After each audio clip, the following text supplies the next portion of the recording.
I, 32M, find myself in a difficult situation with my younger sister Rosie, 29F, regarding her upcoming wedding. To fully explain the situation, I need to provide some background about our family dynamics and my past relationship. Rosie and I grew up in a small town in Ohio, where everyone knew everyone else's business. Our parents, hardworking folks who owned the local hardware store, were always busy keeping the business afloat. As a result, Rosie and I became each other's primary support system from a young age. Being only 3 years apart, we shared many of the same experiences and challenges growing up. Our childhood wasn't always easy. Money was often tight, and we learned to make do with what we had. I remember countless nights where Rosie and I would huddle together in my treehouse, sharing dreams of leaving our small town and making it big in the city. We made a pact back then that we'd always have each other's backs, no matter what. As we grew older, our bond remained strong.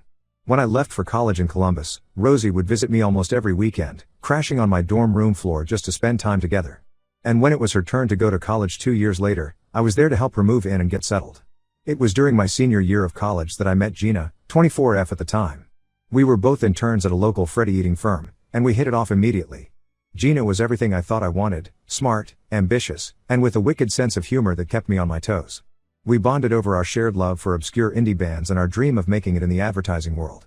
When I introduced Gina to Rosie, they clicked instantly. It was like watching two long-lost friends reunite. They shared the same taste in fashion, finished each other's sentences, and soon started having regular girls' nights out. Seeing the two most important women in my life get along so well made me feel like everything was falling into place. For 3 years, life seemed perfect. Gina and I moved in together after graduation when we both landed full-time positions at the same firm. We talked about marriage, kids, and building a life together. Rosie was thrilled, constantly hinting at how she couldn't wait to have Gina as a sister-in-law. But then, everything fell apart. It was a regular Tuesday evening when I came home early from work, planning to surprise Gina with tickets to see her favorite band. Instead, I was the one who got the surprise. I found Gina in our bed with my best friend, Jake, 31M. Jake and I had been friends since high school. We were the classic odd couple, me, the quiet, studious type, and Jake, the life of the party. We'd been through everything together. He was there when I got my heart broken for the first time in sophomore year. I was there when his dad passed away during our senior year. Finding him with Gina felt like a betrayal of not just my relationship, but of our entire history. The next few weeks were a blur of pain and confusion. Gina tried to downplay the affair, claiming it was just a few meaningless hookups. But as the truth unraveled, I discovered that their relationship had been going on for 6 months. They had been planning to leave their respective partners to be together. The worst part was learning that many of our mutual friends knew about the affair but chose to keep it from me. I ended things with Gina immediately and cut ties with Jake.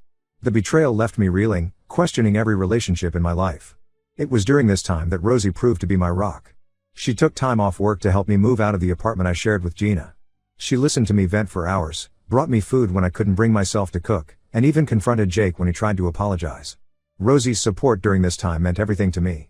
She reminded me of our childhood pact, that we'd always have each other's backs. Her unwavering loyalty helped me start to rebuild my trust in people. Over the next 3 years, I focused on healing and personal growth. I threw myself into my work, eventually earning a promotion. I started therapy to work through my trust issues. And about a year ago, I met Kristen, 30F. With Kristen, I found a relationship built on mutual respect and open communication. She knows about my past and has been incredibly patient and understanding as I've worked through my lingering trust issues. Rosie, meanwhile, got engaged to her longtime boyfriend, Freddie, 33M, 6 months ago. Freddie's a great guy. He's an elementary school teacher with a passion for community service. I was thrilled for them and immediately offered to help with wedding planning in any way I could. Everything was going smoothly until last week. Rosie called me, excited to share updates about the wedding plans. We chatted about the venue, the menu, and the guest list. And then, casually, as if it was the most normal thing in the world, she mentioned that she had invited Gina to the wedding. I was stunned into silence for a moment. When I found my voice, I asked her why she would do that, given everything that had happened. Rosie's response left me speechless. She said, "Come on, it's been 3 years. Gina and I have remained friends, and she's important to me. I want her at my wedding." I couldn't believe what I was hearing. I reminded Rosie of how Gina had betrayed not just me, but her as well. How Gina's actions had caused so much pain and upheaval in our lives. But Rosie brushed it off, saying that while she understood it was a difficult situation, she had forgiven Gina and hoped I could be mature about it for her sake. The conversation quickly escalated. I told Rosie that I wouldn't attend the wedding if Gina was going to be there. It wasn't just about seeing Gina, it was about the principle of the matter. How could my own sister, who had been there for me during the darkest period of my life, Now invite the person responsible for that pain to one of the most important days of her life. Rosie accused me of being selfish and making her wedding about my past issues. She said I was putting her in an impossible position and that as her brother, I should be supportive of her choices. She brought up our childhood pact, saying that having my back didn't mean excommunicating her friends just because things didn't work out between us. The argument ended with both of us angry and hurt. Rosie hung up on me, something she'd never done before. In the days that followed, our parents got involved. They sided with Rosie, telling me I needed to get over it for the sake of family harmony. They argued that it was Rosie's day and she should be able to invite whoever she wanted. My mom even suggested that this could be an opportunity for closure. But I can't shake the feeling of betrayal. It's not just about Gina being there, it's about what her presence represents. It's about Rosie choosing to maintain a friendship with someone who hurt me so deeply, and now expecting me to just accept it. I'm standing my ground, but now I'm starting to wonder if I'm overreacting. The wedding is in a month, and this issue is causing a rift in our family. Rosie and I have barely spoken since our argument, which feels wrong given how close we've always been. Part of me feels like I should just suck it up and go to the wedding for Rosie's sake. But another part of me feels like this is a line I need to hold. I'm tired of being expected to be the bigger person while others disregard my feelings. Am I the asshole for refusing to attend my sister's wedding because she invited my ex who cheated on me? Or am I justified in standing my ground? Update 1. It's been a week since my last post, and I want to thank everyone for their responses. Reading through your comments gave me a lot to think about and helped me gain some perspective on the situation. After my initial conversation with Rosie, things were tense between us. We didn't speak for a few days, which felt strange and uncomfortable given how close we've always been. Our parents kept calling, trying to mediate, but I wasn't ready to budge on my stance, and Rosie seemed equally unwilling to change her mind. 3 days ago, I decided it was time to reach out to Rosie. I figured we needed to have a calm, honest conversation about this whole mess. We agreed to meet at Rosie's Diner, the same place where we used to grab milkshakes after school and talk about our dreams and problems. Walking into Rosie's was like stepping back in time. The worn red vinyl booths, the jukebox in the corner playing oldies, even the smell of coffee and grilled onions, it all brought back a flood of memories. Rosie was already there when I arrived, sitting in our usual booth by the window. She looked tired, with dark circles under her eyes, and I realized the situation was taking its toll on her too. We ordered our usual, chocolate milkshake for her, vanilla for me, and sat in awkward silence for a few minutes. Finally, I took a deep breath and started talking. I told Rosie how hurt I was by her decision to invite Gina. I explained that it wasn't just about the cheating, but about the betrayal of trust and the pain that Gina and Jake's actions had caused me. I reminded her of how she had been there for me during that difficult time, how her support had meant everything to me. I also opened up about my ongoing struggles with trust. I admitted that even though I've been in therapy and have made progress, the thought of being in the same room as Gina on what should be a joyous day filled me with anxiety. I was worried it would bring back all those feelings of betrayal and inadequacy that I've worked so hard to overcome. Rosie listened patiently, stirring her milkshake absently. When it was her turn to speak, she surprised me. She admitted that she had been struggling with this decision for months. Apparently, Gina had reached out to her shortly after the engagement, expressing how much she wanted to be part of Rosie's big day. Rosie felt torn between her loyalty to me and her friendship with Gina. What shocked me even more was when Rosie revealed that Gina had been going through some personal struggles of her own. She had been diagnosed with a chronic illness shortly after our breakup, and Rosie had been one of her main support systems. I had no idea about any of this. Rosie explained that she felt guilty about potentially excluding Gina from such an important event, especially given what Gina was going through. She also admitted that she had hoped that enough time had passed for wounds to heal, and that maybe this could be an opportunity for some kind of reconciliation. While this information didn't change how I felt about Gina's presence at the wedding, it did help me understand Rosie's perspective a bit better. We talked for hours, really diving into our feelings and concerns. We reminisced about our childhood, the pact we made, and how we've always been there for each other. By the end of our conversation, we came to a compromise. Rosie agreed to uninvite Gina from the main wedding ceremony and reception. However, she asked if it would be okay for Gina to attend the smaller, more intimate bridal shower that her friends were organizing. Rosie promised that I wouldn't have to interact with Gina at all, and that she would make sure Gina understood the boundaries. I thought about it for a long time. Part of me still felt uncomfortable with the idea of Gina being involved in any way. But I could see how much this meant to Rosie, and I remembered all the times she had compromised for my sake over the years. Finally, I decided I could live with this arrangement. It's not ideal, but it allows Rosie to maintain her friendship with Gina without making me uncomfortable at the actual wedding. We also agreed that we needed to work on our communication. Rosie promised to be more considerate of my feelings in the future, and I promised to try and be more understanding of her friendships, even if they involve people from my past. As we were leaving the diner, Rosie hugged me tightly and thanked me for being willing to talk things through. It reminded me of all the times we'd solved problems together as kids, and I felt a wave of relief wash over me. I'm still processing everything, but I feel better about the situation. I'll be attending the wedding, and I'm actually looking forward to celebrating my sister's special day without the cloud of this conflict hanging over us. There's still some tension with our parents, who think I should have just let it go from the beginning, but I'm standing firm in my belief that my feelings were valid. Rosie and I are planning to have a family dinner soon to clear the air with everyone. I know this compromise isn't perfect, and part of me still feels uneasy about Gina being at the bridal shower. But I'm trying to focus on the positives, my relationship with Rosie, the upcoming celebration, and the fact that we were able to work through this together. Thank you all again for your advice and support. It really helped me navigate this difficult situation. I'll update again if anything significant happens, but for now, I'm cautiously optimistic about moving forward. Update 2. It's been about 3 weeks since my last update, and the wedding is now just a few days away. I wish I could say everything has been smooth sailing, but unfortunately, that's not the case. After Rosie and I reached our compromise, things seem to be getting back on track. We had a family dinner where we explained the situation to our parents. They weren't entirely happy with the solution, but they were relieved that Rosie and I had worked things out. We even started joking about old times, and for a while, it felt like the dark cloud over our family had lifted. Rosie had her bridal shower last weekend. As agreed, Gina attended, and I wasn't there. I spent the day with Kristen, trying not to think about what was happening at the shower. Kristen suggested we go hiking to take my mind off things, and it helped. For a while. When we got back from our hike, I had several missed calls from Rosie. My heart sank, I knew something must have happened. I called her back immediately, and she answered on the first ring. Rosie's voice was shaky as she told me what had transpired at the bridal shower. Apparently, everything was going well until one of Rosie's friends, probably after having a few too many mimosas, made a tactless joke about Gina being the almost sister-in-law. This led to an awkward silence, followed by Gina bursting into tears. According to Rosie, Gina then proceeded to give an emotional speech about how much she regretted her actions, how she had been going through a difficult time when she cheated, and how she wished she could turn back time. She talked about her illness and how Rosie's friendship had been a lifeline for her. The shower essentially turned into an impromptu therapy session for Gina, with many of the guests comforting her and telling her it was okay.